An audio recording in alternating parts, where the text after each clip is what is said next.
On the phone, we have Jim Ray Smith, a star at Baylor University in the 1950s, a man who went on to the NFL, spent most of his career with the Cleveland Browns, and finished up in the 60s with the Dallas Cowboys. How are you today? I'm doing great.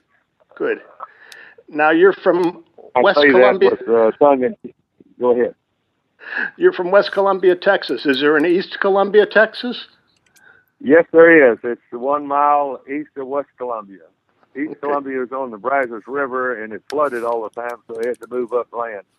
Okay. It's about 50 miles southwest of Houston, Texas. Okay. So, how did you end up at Baylor? I never expected to go to college, being from a poor family, and my senior year in high school,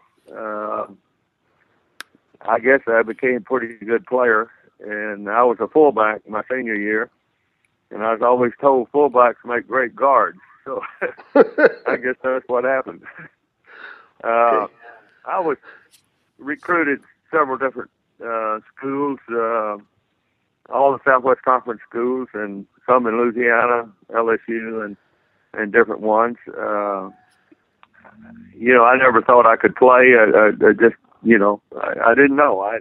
Anyway, I picked Baylor because it's in Waco, and it's a big old country town kind of at that time, and a friendly area. And George Sauer was the head coach. He was the new coach then, just coming in from Navy. They'd gotten him from there.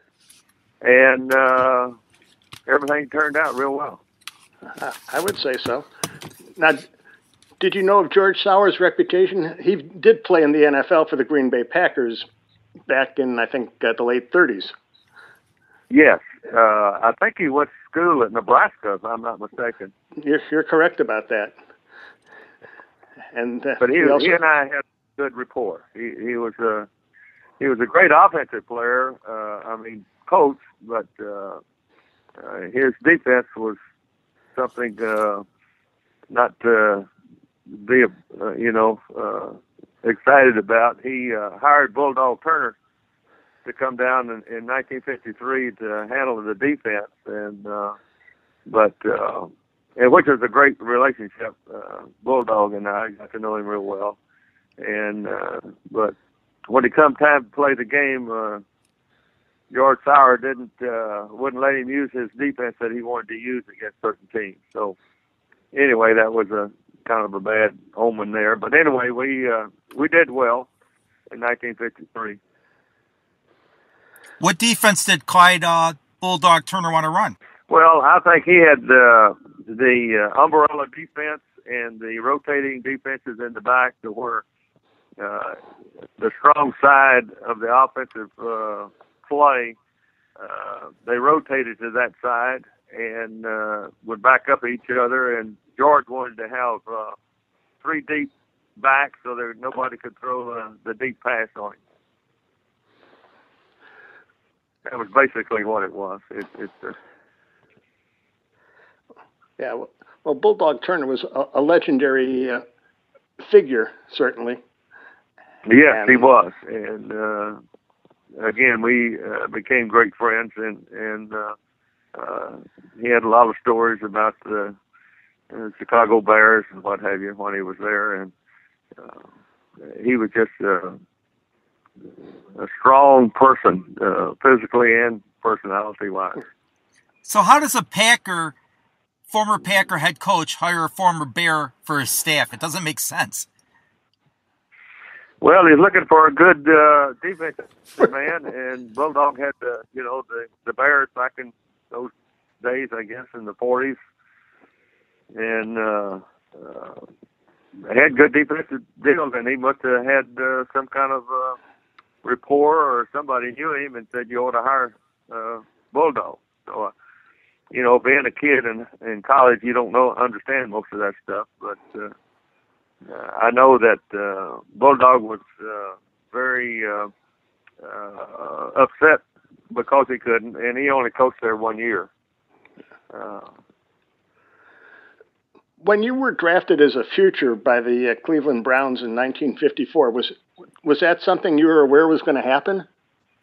No, no, I never thought about playing pro ball. And I think after they drafted me, they came down to school there the next year or whatever it was. And we had a coach that had played, Jack Russell, that had played in Canada for 10 years.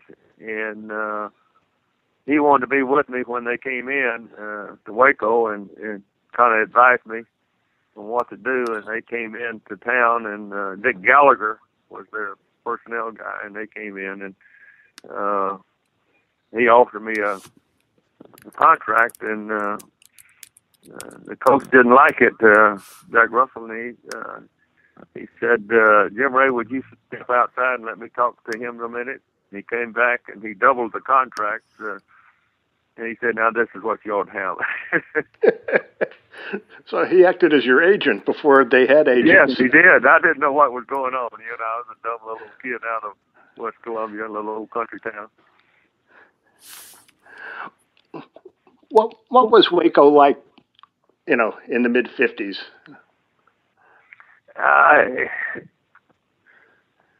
You know, being from West Columbia is a big town. Yeah.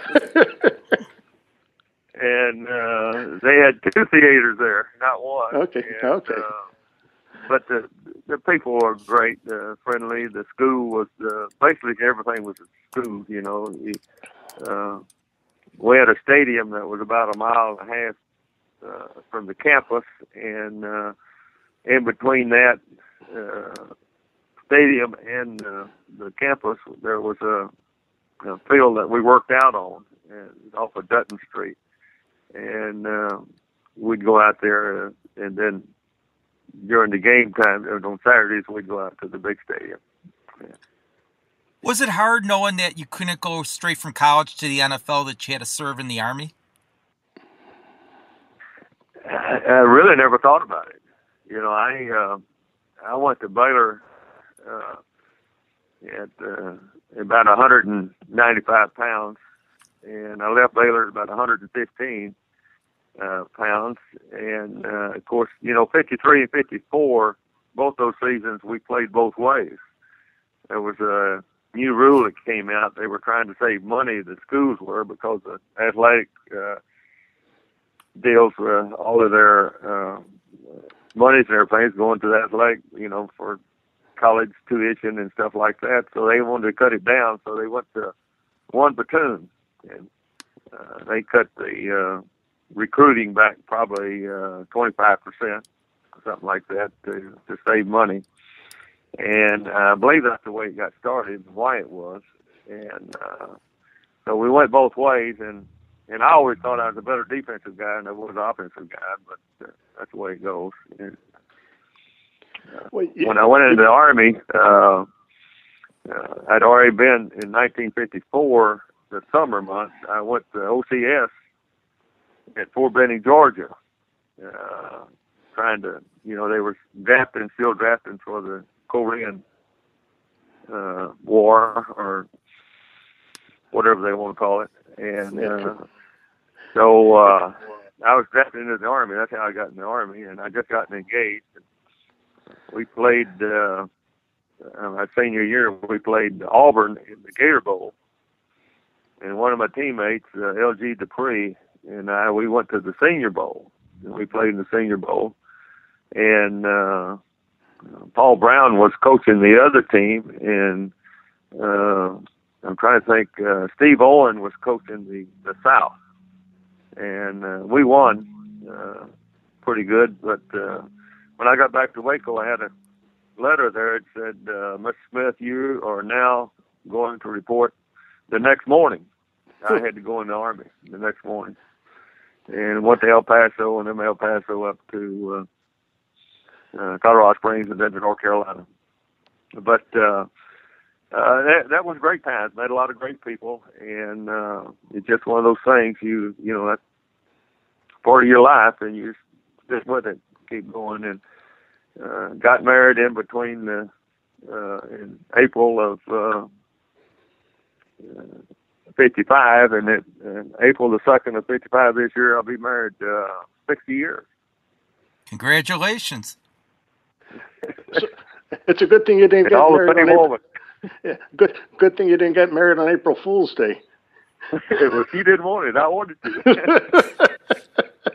She's the smart one. Yeah, she was. But she's a beautiful woman. And we got 3 great kids. Ray's our oldest one. He's 57 now, and the mayor of Prosper, which is just north of Dallas here, a small town up there. I say small. It was 9,000 when he started. He's in his second term, and it's over 15,000 now. So it's going pretty good. So he must be a Cowboys fan. Yeah. Jerry Jones has interest up there. They're developing around, and he knows them pretty well. And because developers want land and Right. utilities, sewer and water and all that stuff for their development. So he knows them all pretty well. How were you able to get a 30-day leave from the Army to go to Brown's training camp? I don't know. I just asked for it, and they let you have it. Oh, that's pretty good. I told them what I was going to do. They said, sure, go ahead. Okay. But then you sprained your ankle in an exhibition game, and the Browns said, go back to the Army until you're feeling better? Yeah, and then I figured out later they didn't want to pay me. That sounds like Paul Brown. Do what? That sounds like Paul Brown Art Modell. and Art Modell. Well, Paul Brown Art Modell didn't come to 1960 when he bought in. Okay. This is 1956, and Paul, he was tough on those contracts. There weren't any agents, and I found out after I signed, I was making more than some of the starters were, and then I found out later that some of the guys that came in around me were making more money than I was. So I did. It's just one of those things. No players then would discuss their contracts. It's just one of those no deals, and you don't understand why. I asked a couple of them when I made the Pro Bowl the second time in a row, and I said, what does a guard get? Nobody knew anything. So what do you get? Well, I'm not going to tell you. So it's just one of those things. Not having an agent, not knowing what to do or anything. You just negotiate your own deal. And then the Browns brought you back in '56 while you were still in the Army? Did they do what? They said, okay, come on back. Yeah, yes. I wrote them, told them I was well, and they ready to come back. Well, about mid-season, they said, well, come on back. So I did. I went back up and finished out the season. And I got out of the Army at the same time. I was going back to school. I wanted to finish my degree at Baylor. And they were on a quarter system, not on a semester system. So their school, the second quarter, started in the second week of December. So it all worked out real well. What was it like playing for Paul Brown? What was it like? Yes.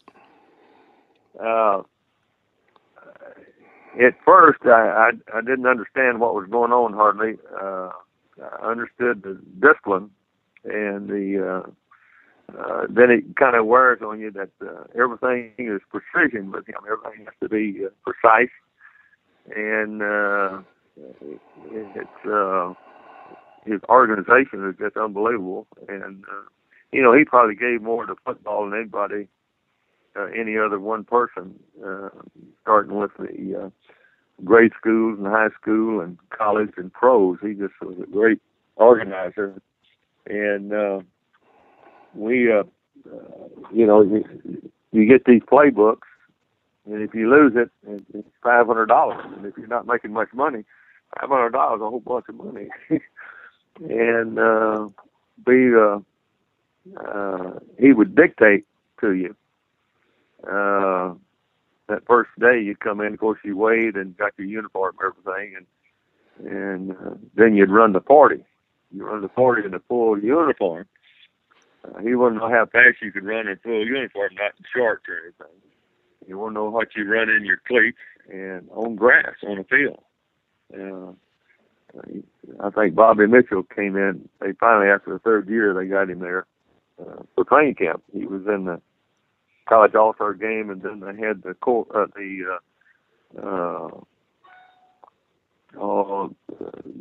anyway, he was in the National Guard, staying out of the Army too, and he was called for that. Anyway, third year he finally got to run the 40, but he ran on track uniform. I think he ran with spikes. He ran a 4.3 on the cinder track or whatever, and he ran a 4.6 in full uniform on grass there at Hiram, Ohio. And Jim Brown was right behind him. And you were right behind Jim Brown, right? Yes. Well, there were several of us, but we all had the third fastest time on the team. But Ray Retro was one of them. Yeah, but you were pretty quick. Yes. You know. They said I was. I didn't know it at the time, though.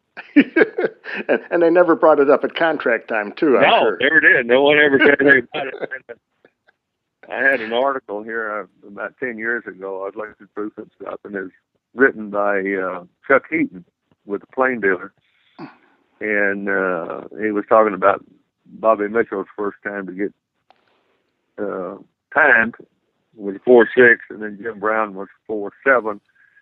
And then the fastest of the big guys was Jim Ray at 4.8. And of course, along with that was Ray Renfro and maybe one of the other backs that had run that. So they either should have had you at receiver or in the backfield. I think they had me exactly where they wanted me. Well, you started out at defensive end with the Browns, right? Well, I was going to be a defensive end at 218 pounds, and kind of Baylor, I weighed 215 pounds, and they had me in the program as 222. And I asked them, I said, "What do you got me in there at 222 for?" And they said, "Well, it looks better. It just looks better." Was there ever a backfield like that one you guys had with Bobby Mitchell and Jim Brown? I mean, they had to be unstoppable with their speed. Oh, we thought we were. We of course, we make some mistakes here and there and end up losing a couple of games that kick us out. But 57 was, of course, was the year that we won our division and played Detroit in Detroit. And I think against us in a game, Bobby Lane had broken his leg about 3 games before the championship game or the end of the season. And Tobin Rote came in. I think he was from Rice, but he came in and just had one heck of a day. And they beat us pretty bad, but Tommy O'Connell was our quarterback, and he had broken his leg about 3 weeks before that. And Bill Plum was going to be the quarterback, and we went out to warm out, and he pulled his hamstring. So both of them were hobbling. We didn't have any quarterbacks, so it was a tough deal. But anyway, it was played in Detroit. It was a beautiful day, and it was my first one and last one, I guess, to play in. But it was a great experience. How long did it take for you and Jim Brown to sort of work in tandem? I read that he would sort of follow you and wait for that moment to explode through the hole. Well, you get a lot of backs that are pretty fast, even in college and wherever. If they outrun you around the end, you're not much good. So if they'll stay even with you and give you a chance to block, and then they can cut off your block. And it's a lot easier for both people. What made Jim Brown such a great back? Well, he had great speed and great balance. If you watch some of his film, which I'm sure you have, his feet never got off the ground more than 6 inches, I don't think. he glided along and had great balance and great upper body strength. And he's kind of like everybody else. He wanted to be the best. And it didn't hurt that the guys trying to tackle him were, for the most part, smaller than he was. He was about the size of a defensive lineman. Yeah. He was. He would come into training camp at about 215, and which was light for him. And by the time the training camp was over, he'd be about 225. We had a great training camp table. The food was excellent, and one of the things Paul Brown always said, "Now, don't eat yourself out of the league." A lot of people came there and gained weight, I guess. You had some great linemen. You, Mike McCormick, Walt Michaels. I mean, it seemed like you had Pro Bowler after Pro Bowler on that team. Yeah, we had, of course, Lou Groza and I'm trying to take the center.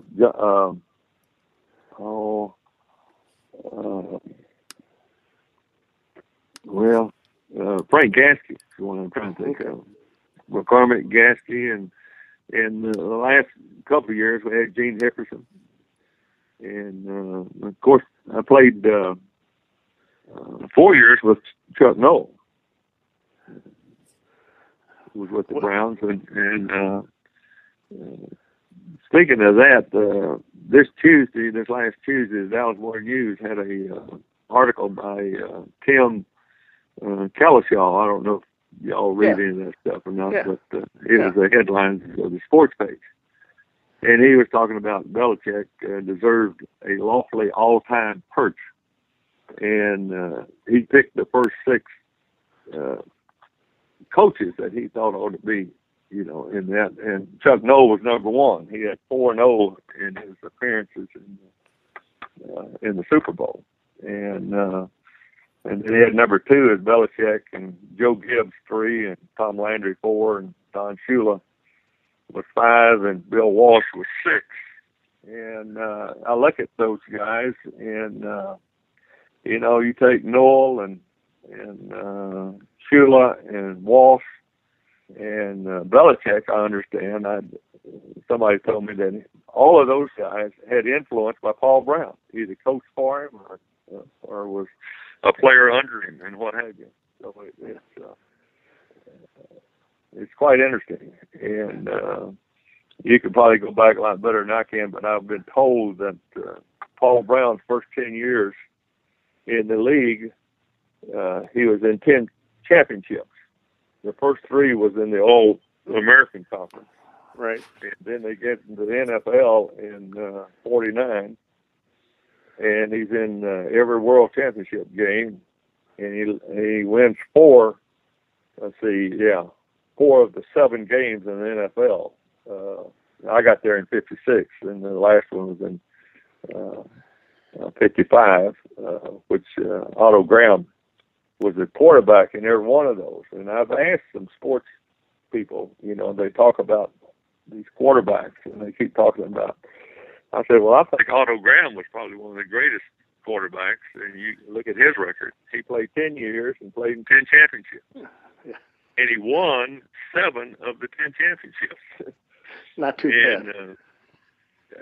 So it's and somebody said that he, in one of the championship games, he threw for 3 touchdown passes and ran for 3. I don't know. That's just part of the history, I guess. And I was asking one of the sports writers here, and I said, well, won't y'all ever talk about Otto Graham? He said, well, that's reading the hell in the Hall of Fame. I said, well, that's not the answer I was looking for. I said, why haven't you talked about Otto Graham? He never would answer me. And Sammy Baugh, guy from Texas, is another guy they forget about. Yeah. Otto Graham did not want to play football. He was a basketball player. And the reason he played for Paul Brown is that 3 months before he could sign with the basketball team he wanted to play with, the pros, he wanted to get married, and Paul Brown said, "Well, I'll give you the money. You can get married, and you come play for me." And he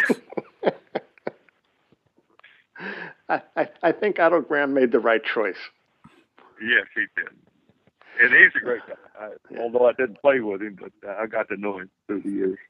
Yeah. Well, Paul Brown liked those big running backs because before the days of Jim Brown, he had Marion Motley. Oh man, was he? He was great. They compared Jim Brown and Marion Motley on after Jim's first year at Cleveland. They compared them. They'd run a play that Jim Brown would run, and then they'd run one with Marion Motley. And Jim would do a little sidestep and keep going, and Marion Motley would just run right over him like a cartoon or something other. He was good and fast. About 245, I guess, 240, 245. He was a great ball player. And you see what some of these things, of course, people back then, even when I played, didn't make any money, and he was delivering mail to the where we worked out. And come by every once in a while and visit with people. Was Chuck Noll any good as a football player? Chuck Noll? Yes, sir. Yes, he played many deals. He was the center, backup center, backup guard, and the backup linebacker for the Browns. He was very good, very smart, and good. He was good. Good guy. Good. You mentioned that players had other jobs. You were in the real estate business, and you retired, and then your teammates convinced you to come back. Was that a hard decision? Well, that's a deal that's kind of a sore deal, and I don't like to talk about it. It's just one of those things. I retired, and I didn't want to play anymore. And then there was some pressure for me to play, and so I ended up playing. And I was well, and 2 years with the Cowboys, I had 2 knee operations, 2 concussions, and 2 broken hands. Other than that, it sounds pretty good. Well, they paid me a pretty good salary. Of course, you know, you never know when somebody tells you that you're making more money than somebody else. But my last year at Cleveland, Paul Brown said I was the highest paid lineman in the National Football League. And when I signed with the Cowboys, they said I was the highest paid lineman in the National Football League. Now, I don't know what that means, offense, defense, or both of them. I don't know. But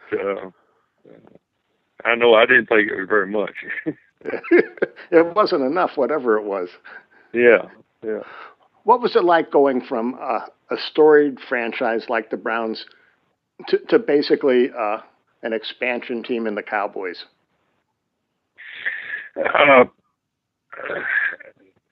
It's the difference, of course, is Paul Brown, and that doesn't mean anything against Tom Landry. Of course, Paul Brown was the part owner. I think he owned 18% of the Browns, and he was the head coach, the president, the general manager, everything. So he made all the decisions, did everything. And of course, Tom was the head coach with the Cowboys, and Tex Schramm was the general manager, and he did most of the other stuff. So you didn't deal with the head coach when you're dealing with contracts. He dealt with Tex Schramm with the Cowboys, and he dealt always with Paul Brown. And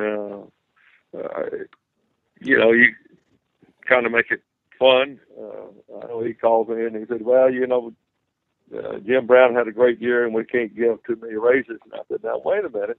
We had an agreement. We're going to do this and such." And he said, "Well, you know, we got Bobby Mitchell coming in. We're going to do this." "Oh, we can't do that." I said, "Now you want me to be happy, don't you?"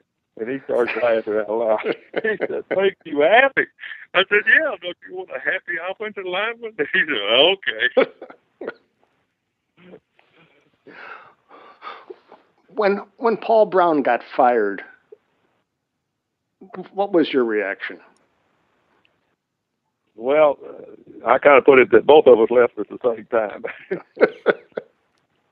Of course, in '62 was my last year at Cleveland.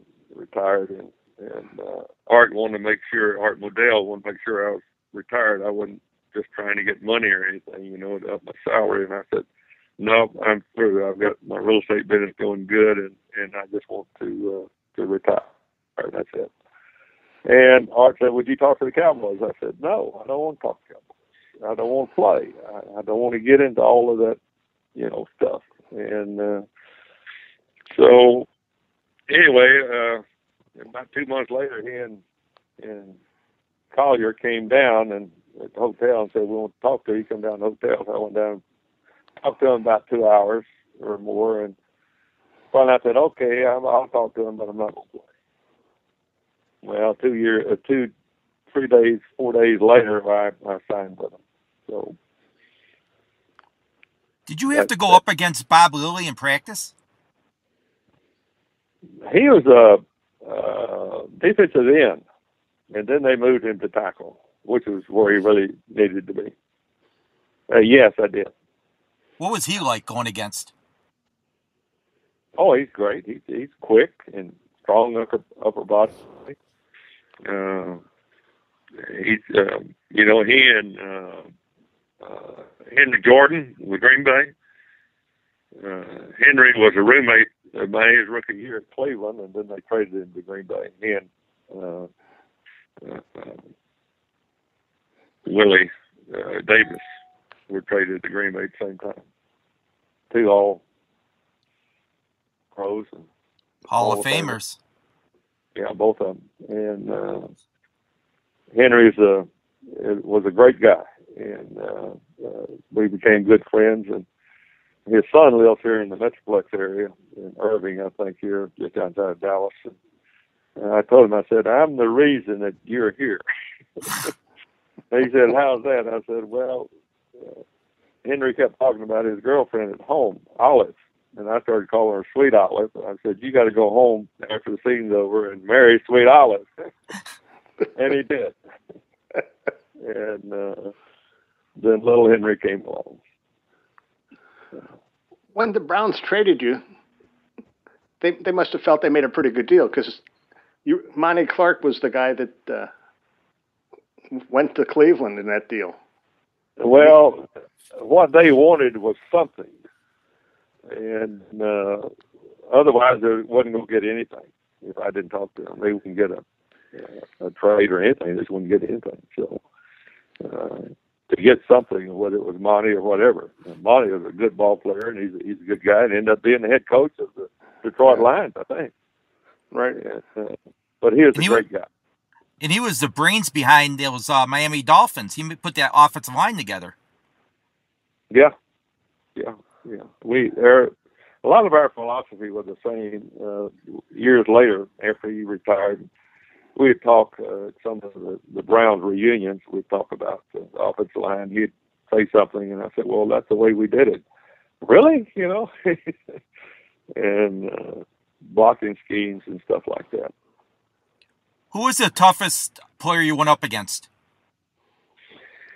I'm asked that almost every time anybody's around or I speak someplace. They want to know who the toughest lineman is. The best answer I can give you is that all of them are tough, or they wouldn't be playing in the NFL. There's some of them better than others, and the ones that are better are the ones that are quick and got strong upper bodies, but they don't come straight at you. They'll either try to go around you, inside, outside, or just not come at all.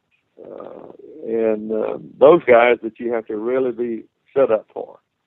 And although I didn't play but one game against Green Bay when I was at Cleveland, Henry Jordan was in front of me, and he was one of those guys that was quick. He was number 2 in the NCAA wrestling championship. He's number 2, I think, a guy in Oklahoma.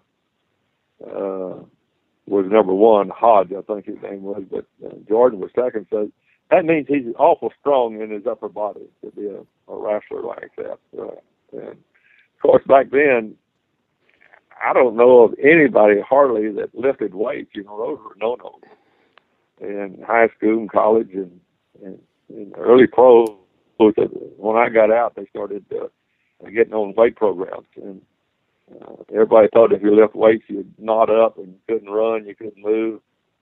But then they found out if you lift weights and then stretch, you don't knot up, you don't get bulky, and you just become stronger and faster, you know, depending on how you did it and everything. So anyway, yeah, you got big ones like Big Daddy Lipscomb. He was about 310, and all of them, I understand, kind of would not try to the coach to know how much they really weighed, but the players would say they weighed much more than what they said they did. So, and they had Rosie Greer with the Giants. He was around 300, and I guess the biggest one I played against was Roger Brown, who was a defensive tackle for Detroit. He was about 320. And another guy the Browns traded, Doug Atkins. He was huge. Who was this? Doug Atkins. Yeah. Mm-hmm.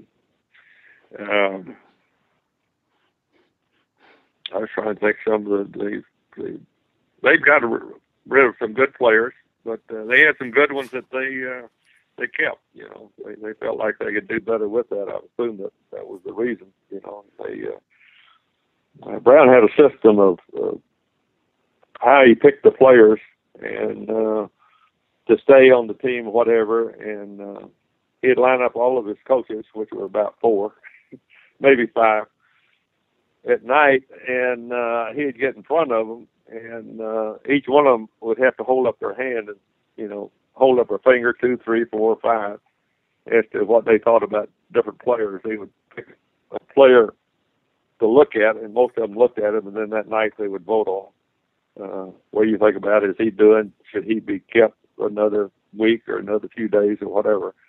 And so that's basically the way it went. If he thought they were good, he'd stay, and whatever. Anyway. Now, you've been inducted in the Baylor University Athletics Hall of Fame and the College Football Hall of Fame. And then you were inducted to the Cleveland Brown Legends in 2005. You ever ask the Browns what took them so long? No, I've been told that I'm one of those guys that fell through the cracks and never even thought about it. What about the Pro Football Hall of Fame? Do you feel like you belong in there? The NFL? Yes. Hall of Fame? Yes. When I left Cleveland, I was told that I would be in the NFL Hall of Fame. And we were down at, when I was inducted into the Cleveland Legends, my wife and I went, and we went over to the Hall of Fame in Canton and went through it. And they took me down into the vaults, I guess you call it, behind the bars and everything. I don't know if you've ever been there or not, but yes, it's pretty well locked up. And went in there, and they got this row of files all in there, and they picked my file out and came in. They had all kinds of stuff and writings and everything on me, and that was neat. And I said, my old roommate was for a year or two was Ray Renfro, and I said, do you have Ray Renfro's uniform here? Somebody said you did. Oh yeah, we got it. So they went and got it and said, you want your picture with it? I said, yeah, it'd be great. So I take my picture with it, and they sent it to me, I guess text it to me or somehow. And so on the way out, going up the elevator to go upstairs, I said, by the way, I said, is my uniform here? They said, oh, no, your uniform's not here. I said, well, I just asked because when I was in Cleveland, Morricone and Leo Murphy said they were going to clean it and send it to Canton because that'd be in the Hall of Fame. And he said, "Oh, no, we don't have that." Well, I get back home and I get a email from Cleveland. They said, "By the way, that guy is really embarrassed because your uniform is there." I said, "You tell him to send it to me if I'm going to be in it. Just send it home to my kids, or I can put it in the state Texas Hall of Fame or something." I said, "It's just going to sit there and rot." And said, "Why don't you send it?" And they said, "Oh no, they can't do that." Well, I don't know what the deal is. Yeah. Well, you did make it into the Texas Sports Hall of Fame in 2008, and yeah, that's in Waco, if I recall, right? Yes, it is. It's a real nice deal there. It's all of the sports in the state of Texas Hall of Fame, and it's just really a real nice deal there. And it's right off campus of Baylor University, so you got a lot of traffic coming through there, and they have a lot of functions at the deal. They took donations to build it, and then they built a addition to it to the old Southwest Conference schools that was there for years and years until it busted up. And they've done a real good job with it, and they got a little, a little area there you can go and sit down and see some of the highlights of some of the games and hear Tom Landry talking, or Roger Staubach, or whoever, playing, and then you see some colleges and everything. It's just really nice, and they've done a good job with it. Yeah, I've been there, and it's amazing how many great athletes came out of the state of Texas in all sports. Yeah. And that goes with the women and all of them, Yeah. Men and women. It's just of course, we that are Texans are, and we got people that come in from out of state, and I said, "Well, you got here as soon as you could." He said, "We absolutely did." As soon as we get out of where we were, we wanted to come to Texas. So, yeah. But there's a lot of people that are not that way. But I met one guy. He was selling his house, and I was trying to buy it. My wife didn't like it, so we didn't buy it. But he was trying to get out of Texas as fast as he could. He went back to the east, Baltimore, I think, where he was from. And 6 months later, he was back in Dallas. I said, "What happened?" He said, "I found out that I didn't like Baltimore." And I fell in love with Dallas and Texas. So what house were you trying to buy for your wife? South Fork? No. I couldn't afford that. I still can't afford it. I'm just beat up old had been that I made a little money. I've never wanted to be wealthy. Maybe that was my biggest problem. But I'm okay. And good Lord's been good to me. And so this little country boy down there, born in a 2-bedroom house with no water, no electricity, nothing. We had Dad had 2 cows, 2 horses, 2 pigs, 2 dogs, and a cat, and a bunch of chickens.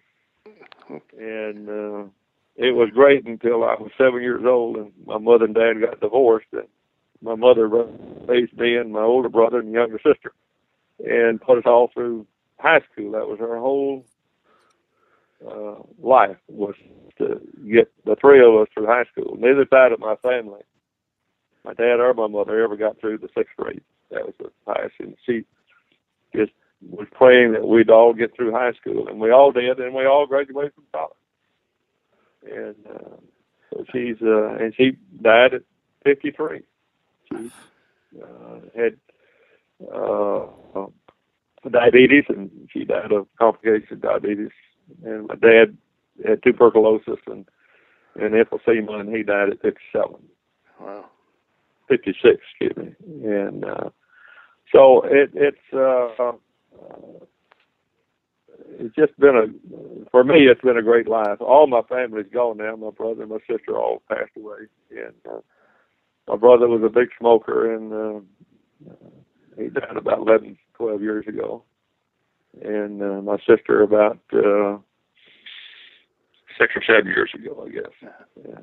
She died in her sleep. My brother smoked, and he had lung cancer. So and I've been, you know, I don't smoke or drink or go with women that do. So and the good Lord just been good to me. Yeah. Did you ever get back to Baylor for any football games? Well, occasionally my son played for them, and I was back to every game that was there.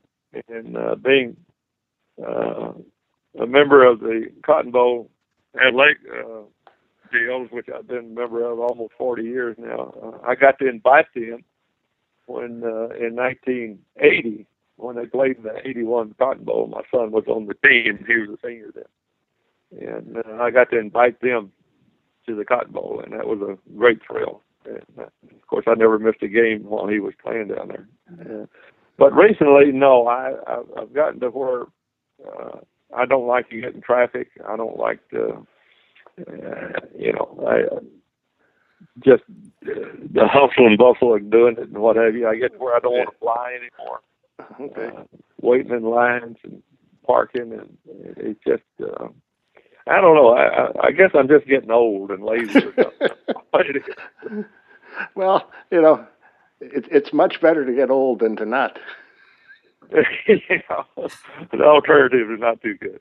And I get to see my grandkids. I've got my oldest grandson is 27, and he just had our first great grandchild about 2 months ago. And we're happy. What I find interesting is I saw a little trivia question out there. Who is the richest NFL player of all time? And people would think of Peyton Manning, people like that. It surprised me who number one on the list was. I don't know if you know who it is. I don't know. Roger Staubach has done very well. That's it. That's the answer. It shocked the hell out of me. They said he's the number one. I know Roger real well, and he's a tremendous competitor. And we were in a fitness deal down at Houston that Vice President, who was it?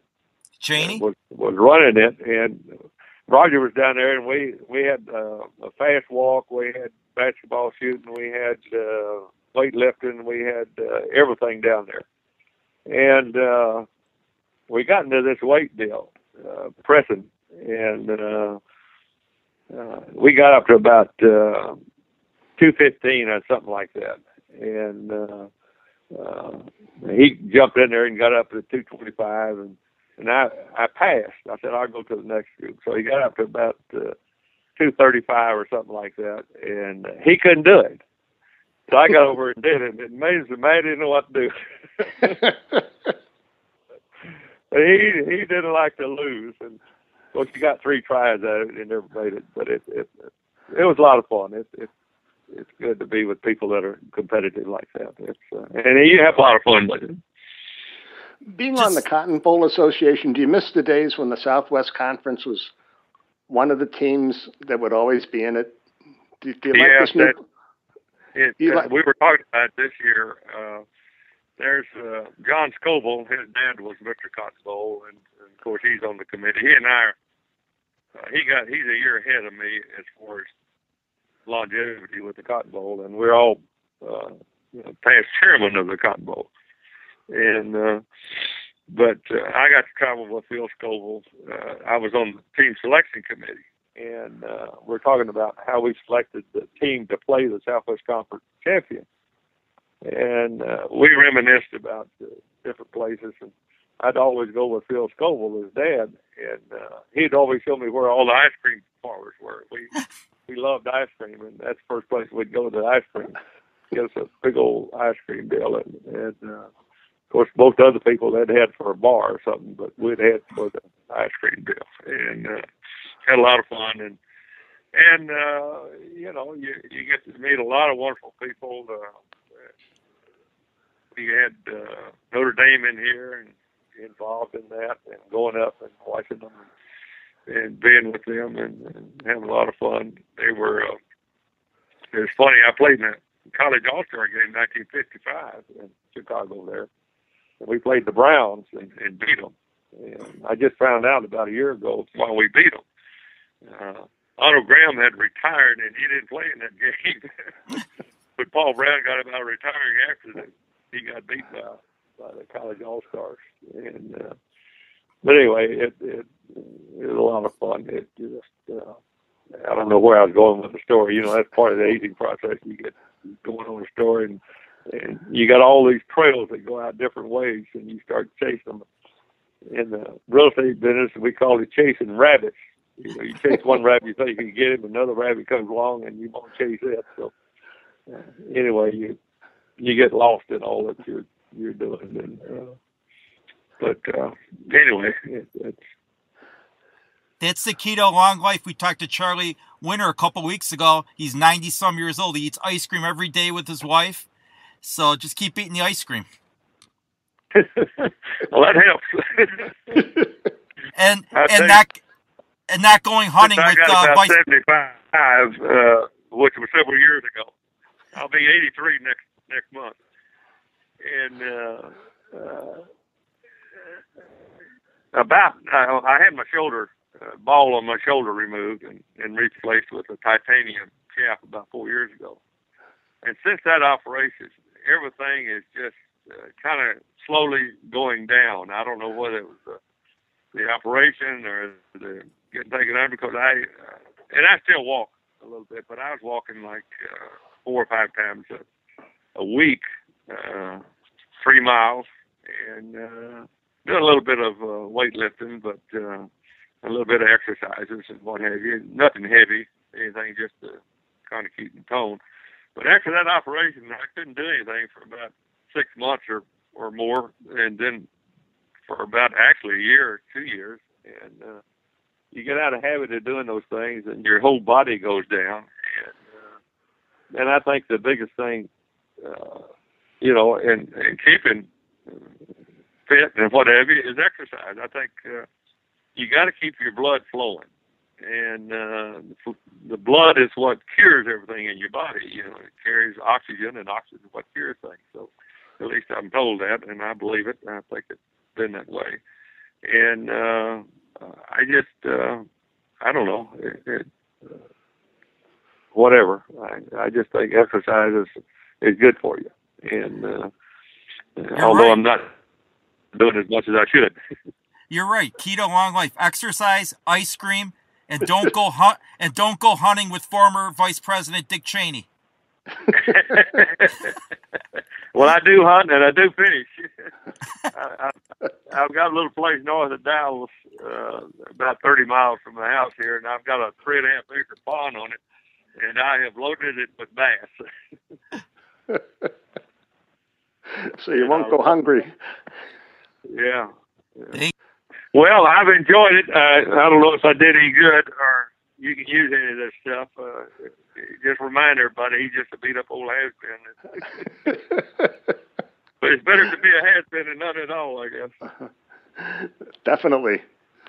Well, I know a lot of people. Well, go ahead. I was just going to tell you, a lot of my friends, I found out last night, my wife had talked to some of the other wives, how many of the ex-players have getting this Alzheimer's and dementia. And some of them I played with, some of them I hadn't, but they're all good friends of here in the Dallas area. And it's just, you don't know whether it's from head injuries, yeah, and what have you. I've had 7 concussions, and so it's. But I'm in a program with Southwestern Medical Center here, Brain Health, and Dr. Hart's doing it. I'm in my 4th year, and he doesn't understand me. He thinks something's the matter with my genes. I'm doing too good. He said, I'm not supposed to be this way. After 9 years of pro ball and 7 concussions, said, you can't be this way. Said, your IQ is too high.